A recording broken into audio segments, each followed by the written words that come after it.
nandito tayo ngayon sa St. Luke's at nakakatapos lang ang pirmahan doon sa Memorandum of Agreement between PhilHealth at saka sa St. Luke's. At ito ay sa pamamagitan ng MOA na yan ay ini-involve na natin, sinasama na natin ang mga private hospital sa ating mga programa para tulungan ng mga iba't ibang pasyente. Kaya't yung kahit na yung dati na yung hindi nakakapunta sa private hospital kagaya ng St. Luke's ay matutulungan na makapunta dito at bibigyan natin ng suporta na galing yung kagaya ng dati sa PhilHealth, sa DOH at kung minsan kahit sa Office of the President. Pero ito ay para hindi na matatakot ang mga nagkakasakit na pumunta sa private hospital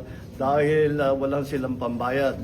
Ito ay napakalaking bagay at simula lang siguro ito. St. Luke's ang nag-umpisa tayo sa St. Luke's at paparamihin pa natin yan para lahat na talaga ng ating mga facilities, healthcare facilities ay kasama na sa mga programa natin para kahit na hindi